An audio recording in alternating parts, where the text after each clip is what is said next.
You know what's strange? The people who think too much aren't broken. They're built. Every loop their mind refuses to close, every conversation they replay at midnight, traces back to something that happened long before they understood why they were doing it. Today, we're looking at 7 traits hidden inside people who overthink and where each one actually started. Some of these are quiet gifts. Some are quiet wounds. Most are both at once. The first trait is hypervigilance disguised as awareness. Psychologists use this term for a nervous system that stays on alert even when nothing is wrong.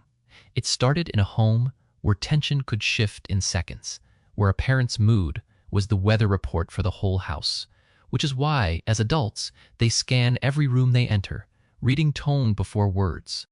It looks like emotional intelligence, and it is, but it's also a body that never learned it was allowed to relax. The second trait is anticipatory anxiety, wearing the mask of planning. It began when consequences arrived without warning, so the child learned to simulate every outcome in advance just to feel some control. And that's why today, they've already rehearsed 3 versions of a hard conversation before it happens. It reads as preparation. Underneath, it's a mind still trying to outrun a surprise that happened decades ago. The third trait is cognitive dissonance management. Except they're doing it constantly. This is the discomfort of holding 2 conflicting beliefs at once, and most people resolve it quickly. Overthinkers don't, because childhood conditioning taught them that people who loved them could also hurt them, and that contradiction never got a clean answer. So as adults, they hold complexity about others longer than most people can tolerate. It makes them generous judges of character. It also means they stay in ambiguous situations, far past the point most people would have left. The fourth trait is hyperempathy, the tendency to absorb other people's emotional states as if they were their own.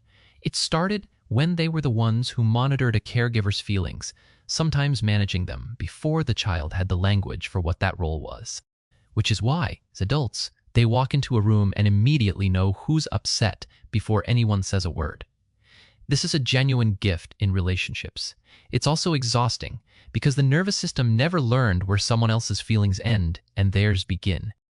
The fifth trait is decision paralysis, caused by something psychologists call analysis overload, not indecisiveness.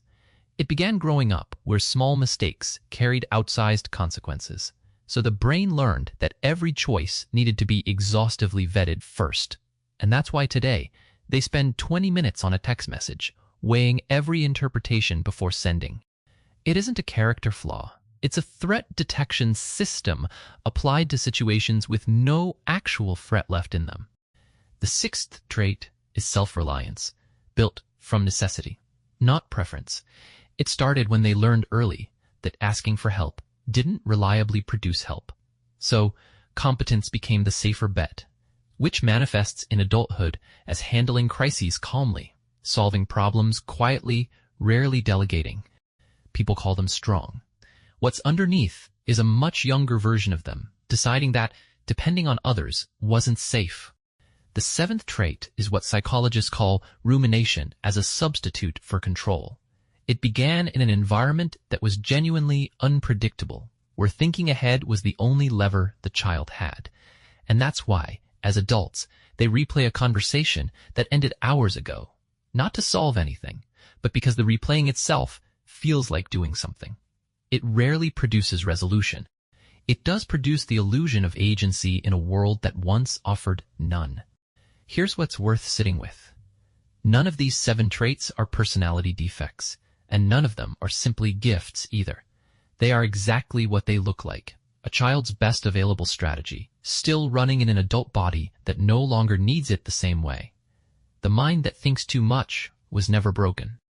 It was paying very close attention to a world that demanded it.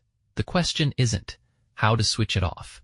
It's whether that mind can finally learn the world it's in now isn't the one it was built for. If you're starting to understand the script you were given, you're not alone. Subscribe to Inner Script. We're rewriting it together.